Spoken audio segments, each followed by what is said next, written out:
Eto, kahit papaano, may pag-asa tayo. Nagsalita na po si Senador JB Ejercito, ang bagong chairman ng Finance Committee ng Senado na babalangkas sa proposed budget for 2027. Pakinggan natin itong balitang ito. Tinatalakay na po kasi ng Senado ngayon. Pit na pananagutan.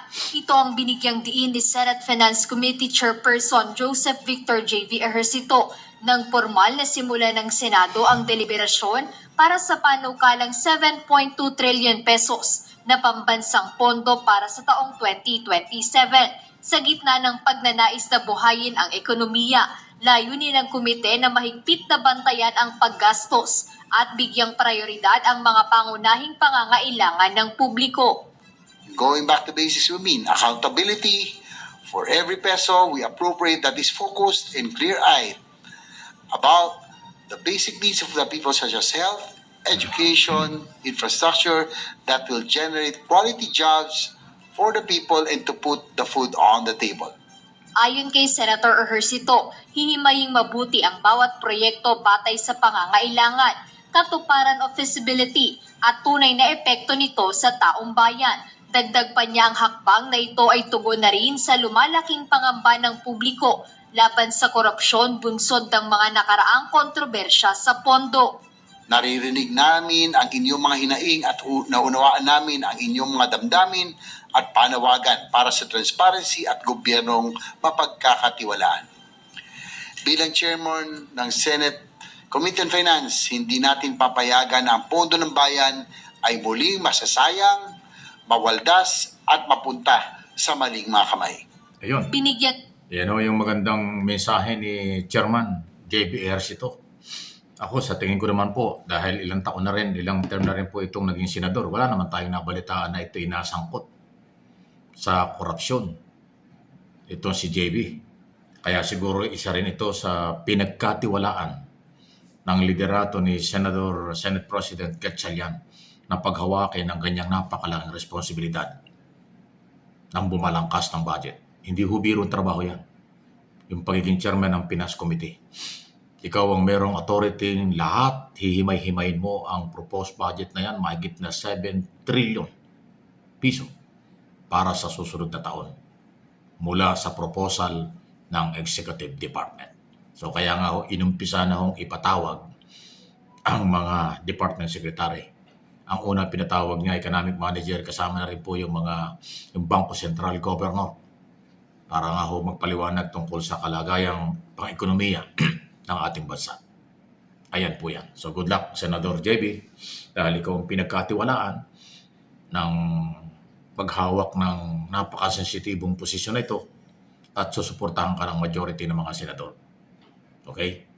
Katunayan doon sa unang hearing pa lang ay nakita na ho yung suporta ng mga ibang senador sa kanyang gagawin. Iyan ay matrabaho.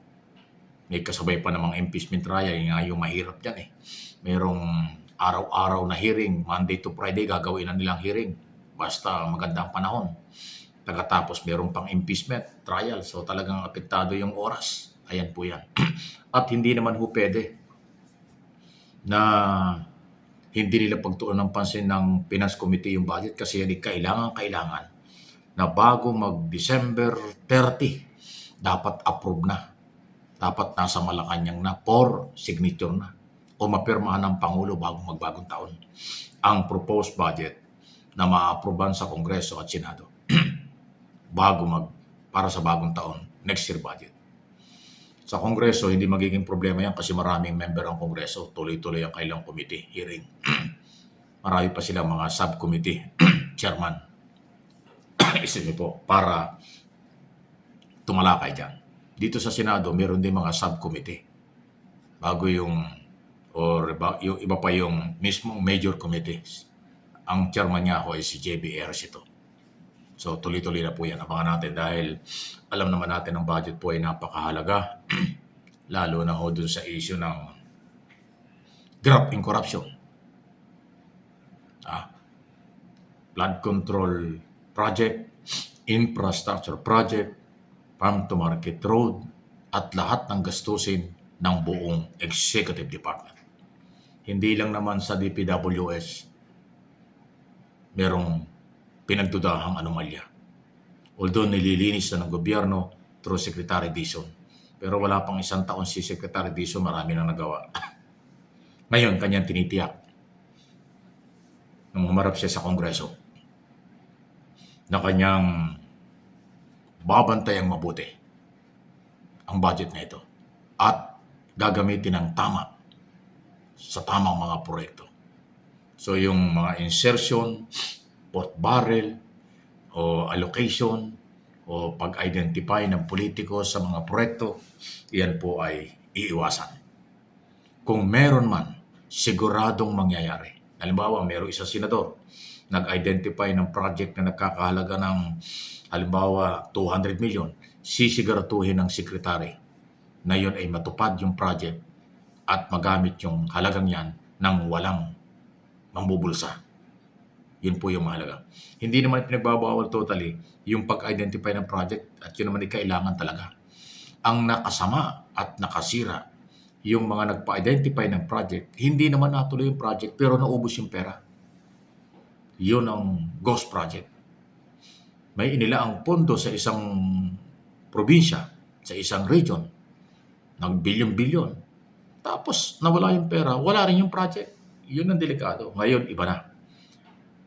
Pag may inilaang pondo, tiyakin na merong sisimulan, merong matatapos na project.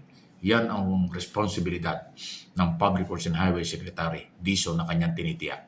Ito namang budget dahil nasa Kongreso at Senado pa, sila naman ngayon ang magbabalangkas niya. Saan gagamitin yung budget? Magkano ang budget bawat departamento? Ano ang priority project nila? Ano ang pagkakagastos nila? At higit sa lahat, saan kukunin yung pera? Yan ang trabaho ng Kongreso at Senado. Kaya araw-araw ang hearing. Saan kukunin ang mahigit na 7 trillion for 2027 proposed budget ng Executive Department? Mangungutang? Ito ba'y kayang makolekta sa magitan ng pagkolekta ng buwis? Or mangungutang talaga? Ayun. Pero normal lang po. Taon-taon. Yan ang malungkot. Hindi nakukolekta ng gobyerno ang tamang buwis na sapat doon sa proposed budget na naaaproba ng Kongreso at Senado. Kaya palaki ng palaki ang utang natin. Lagi tayong mayroong deficit. Yung last quarter lagi ng taon, kadalasan kulang ng budget, kaya mangungutang na. Yan ang malaking hamon lagi sa Finance Department. Under ang Customs, BIR at iba pa para mangolekta ng buwis. Ayan po yan. So, isa ho yan sa isang national issue natin. Pagbabantay sa pera, saan gagamitin, saan kukunin, at pagbabantay na ito ay tamang magagamit sa mga proyektong kailangan ng taong bayan na ipaliwanag na natin. Abangan po ninyo.